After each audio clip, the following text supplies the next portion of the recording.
Good morning. This is Rashad Mitchell coming to you live from my YouTube channel as I continue on my part series, the professional sports teams that didn't win a championship during that season. This is part 44. And the team we're going to talk about today is the 2007 Cleveland Indians. Now, this is a team that definitely should have won a championship that year in 2007. They had won the AL Central title for the first time in 6 years during that time. You got to go back to 2001. They won it. They clinched the AL Central title on September 23rd, 2007 when they beat the Oakland A's. So it had been 6 years. So they played for the American League title, but they lost in 7 games to the Red Sox, Boston Red Sox. So they had a record of 96 and 66. Now this team was definitely different from the teams in the 90s, because remember in the 90s, Cleveland was definitely a formidable opponent, formidable team competing for championships. They went to the World Series in 95 and 97, but fell short. Let's look at the players who was on this team that stood out, then go over the ALCS between the Red Sox and the Indians. Okay.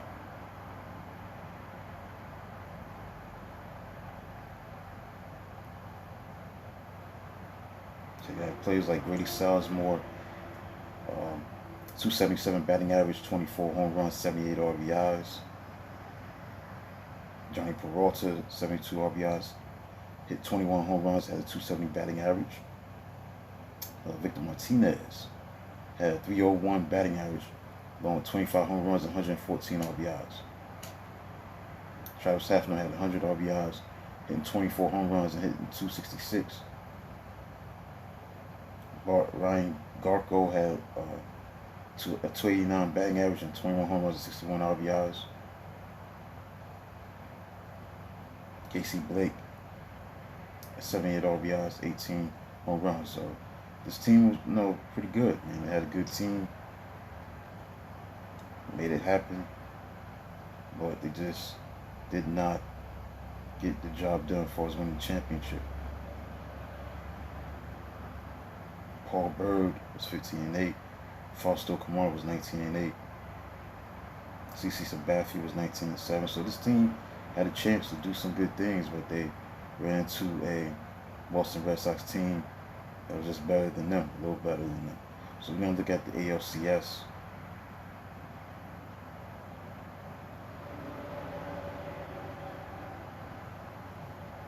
Now they did beat the Yankees in the divisional series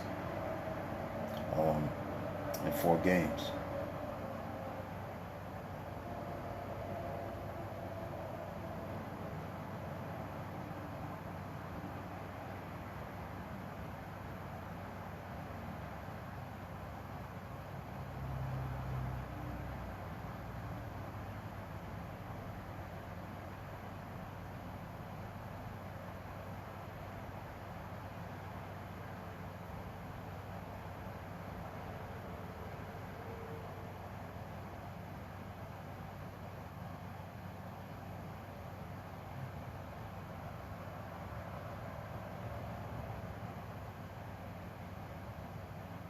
So you beat the Yankees.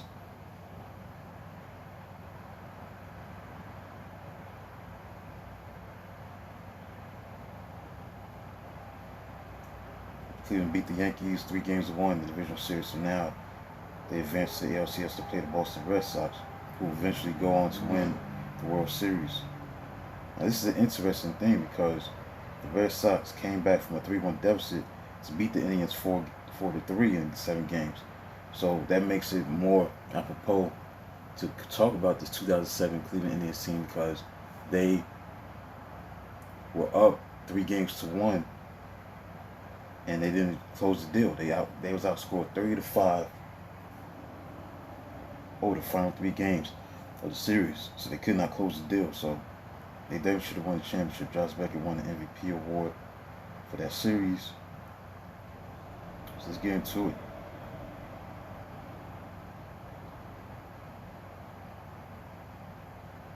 Game 1, Boston had home field advantage. They won Game 1, 10-3.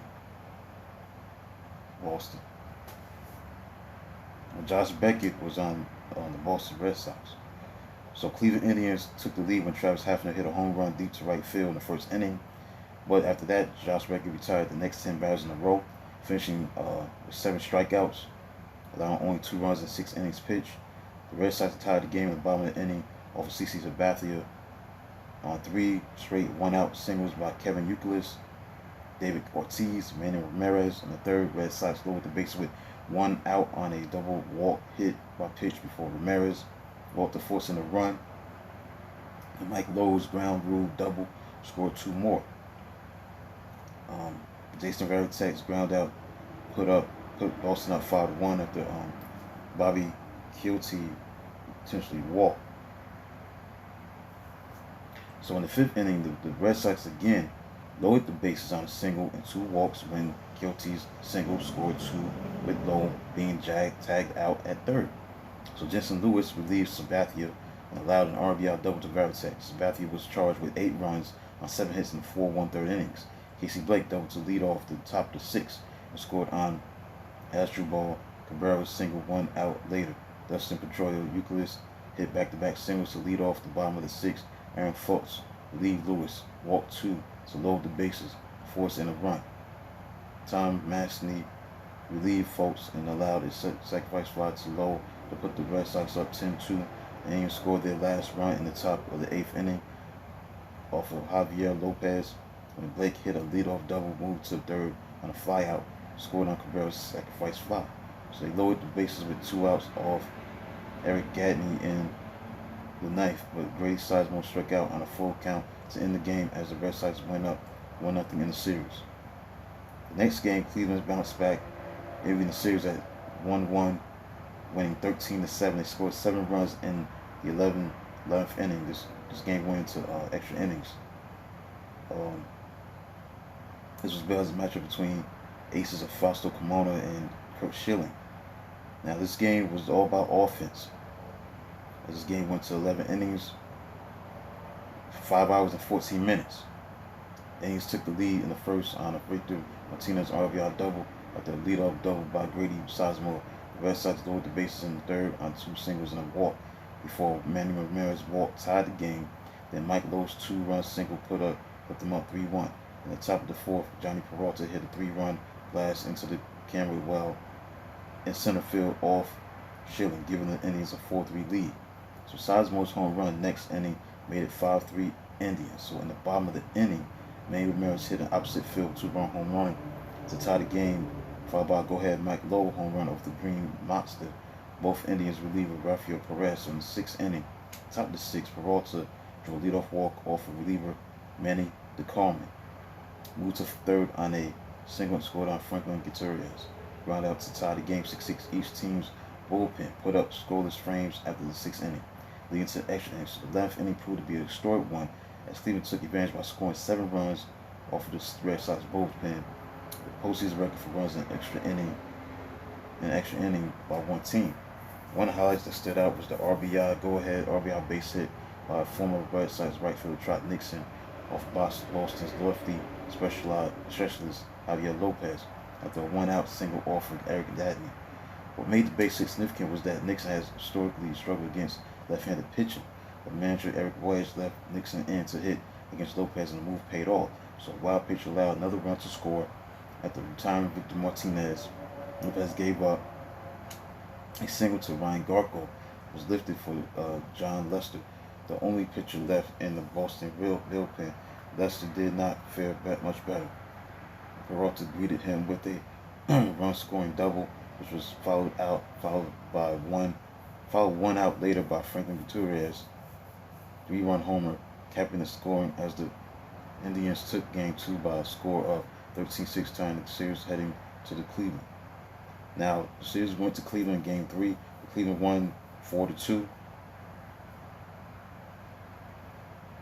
Yusaki Matsusaka to the mound to face off with Jacob Westbrook for Game 3 at the Jacobs Field. So Kenny Lofton hit 2-run home run to give the Indians a 2-0 lead. In the second inning, Dice K would be knocked out, allowing RBI singles to Cabrera and Hafner to make it 4-0 in the fifth inning. So Jason Varitek, 2-run home run in the seventh inning, off of Westbrook cut the lead to 4-2. But the Red Sox couldn't get no closer as the closer Joe Orowski, who led the AL in saves during the regular season, shut the door on the Red Sox, giving the Indians a 2-1 lead in the series. Game 4. Cleveland won 7-3. Game 4. Cleveland won 7-3. Now, what stood out in this game is that in the bottom of the fifth, Cleveland exploded for 7 runs. Now, the first 4 innings were scoreless. So like the pitchers do for a while, but then Cleveland just exploded with 7 runs, and they ended up winning 7-3. That's enough they had to do to put them in the driver's seat to win this game. So they was after being confounded by 4 innings by Tim Wakefield's knuckleball. The Indians scored 7 runs in the bottom of the fourth. Casey Blake led off the inning with a home run. Then Franklin Gutierrez singled. Kelly Shoppage was hit by a pitch. Ray Sizemore reached on the fielder's choice. Kevin Youkilis bobbled, dropped a foul ball. Cabrera reached on the infield single as Gutierrez scored. Travis Hafner struck out. Victor Martinez hit an RBI single to the left. Terry Francona yanked Wakefield for reliever Del Carmen, who gave up an opposite field home run to Johnny Peralta on a 2-1 pitch. Then King Lofton followed with a single. Then stole second, his 34th career postseason stolen base, passing Rickey Henderson. So the Indians scoring 7 runs. It was the second time in the series in which the Indians played at 7 runs in 1 inning.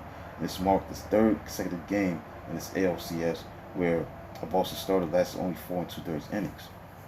The Red Sox answered immediately when Youkilis and Dave Ortiz hit back-to-back home runs, chasing Indian star Paul Burrell favored rookie reliever Jensen Lewis. Manny Ramirez followed with another homer, the Red Sox 3rd consecutive home run, something that had never been accomplished in the ALCS top of the 6th inning. But that would be all the offense the Red Sox could put together, as the Indians took a commanding 3-1 lead behind Lewis and fellow reliever Rafael Betancourt. So you look at it, you're a Cleveland fan, you're thinking, okay, we up 3-1. All you gotta do is win one more game, you win the World Series. You end up facing Colorado, because Colorado was a team that Boston had to play. Boston beat Colorado, so you had a chance to really win this World Series against Colorado. No disrespect to them, but Cleveland should have won the championship that year. But Game 5, Boston did not go away. They was able to stay off elimination in Cleveland and win 7-1. Josh Beckett pitched, was the winning pitcher. He did his thing. So Red Sox struck first. Kevin Lucas hit a home run in the top of the first inning with 60 Sabathia. And these ran right away, runners on first and third with nobody out, but could only get 1 run on Travis Hafner grounding into a double play. The Red Sox gained the lead again in the third when Manny Ramirez RBI single, scoring David Ortiz from first. Ramirez stopped at first base, believing the ball hit beyond the yellow line of outfield wall. But at the discussion among the 6 umpires, the home run was disallowed, and Ramirez was left at first with the single. So Josh Beckett pitched a great game, 8 dominant innings. Struck out 11 batters, had 11 strikeouts, tied a postseason career high. Dustin Pedroia doubled to lead off the 7th and scored on Kevin Youkilis' triple. Rafael Betancourt relieved Sabathia, allowed a sacrifice fly to Ortiz to put Boston up 4-1. Boston in the next inning loaded the bases off of Rafael Perez on walk, errors, and single. Tom Masney relieved Perez and threw a pass ball to Pedroia that let run score. Masney then walked Pedroia and Youkilis to reload the bases and force in another run. So Ortiz's sacrifice fly then scored Boston's final run. Jonathan Papelbon pitched a scoreless 9th despite allowing a double and walk as the Red Sox won 7-1, return trip to Boston. Boston got the job done in Game 6. Domination right here. Game 6 in Fenway Park, they won 12-2. They got off to a great start in the bottom of the first, taking a 4-0 lead as they lowered the bases with infield hits by Dustin Pedroia and Kevin Youkilis, plus a full count walk to David Ortiz.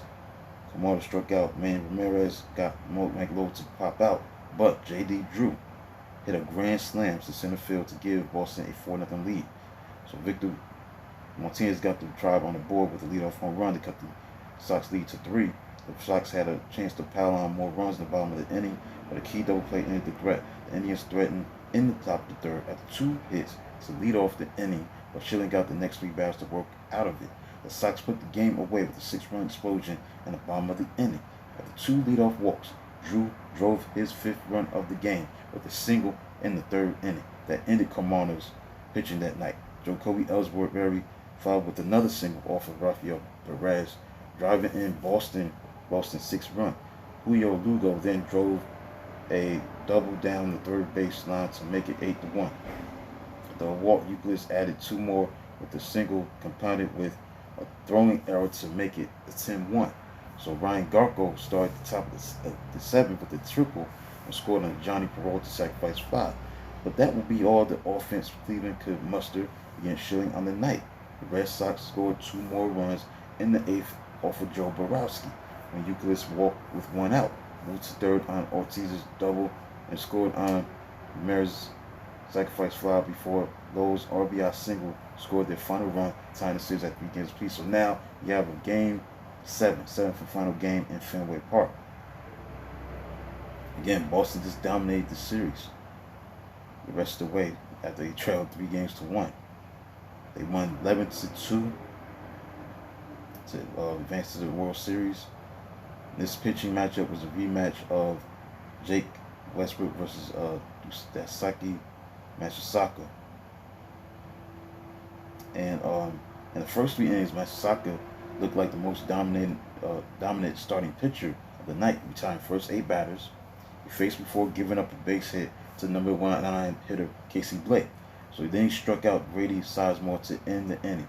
During those same first 3 innings, Westbrook gave up 7 hits, 1 walk, and 3 runs. Manny Ramirez RBI single in the first after 2 leadoff singles. Julio Lugo's double play in the second after a leadoff single and double, and Mike Lowe's sacrifice fly in the third with 2 on. Westbrook settled down, pitched 3 shutout innings, struck out 4. The offense began to take advantage of Matsusaka, putting up single runs in the top of the 4th.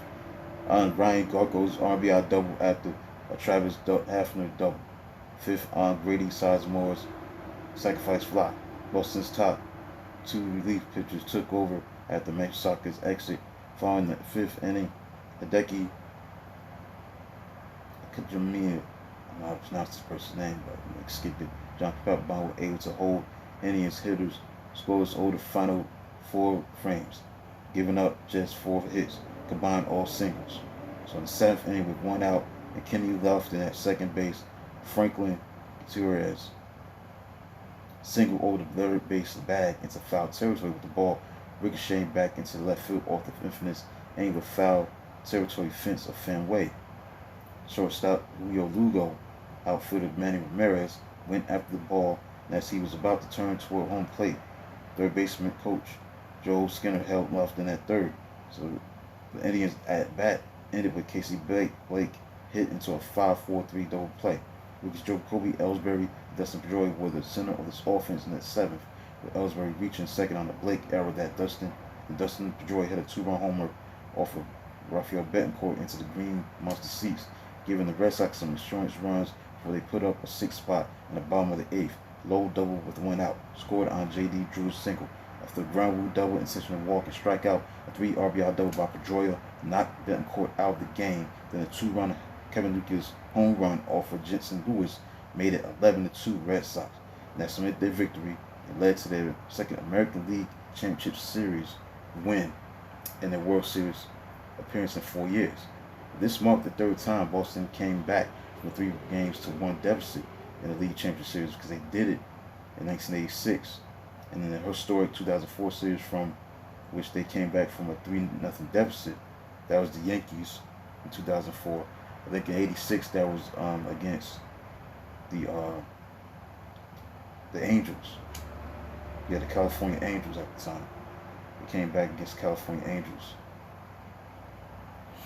So that's basically it, man. Cleveland had a chance to win the championship that year, fell short in the stick. They didn't close the deal out. They got outscored by a lot.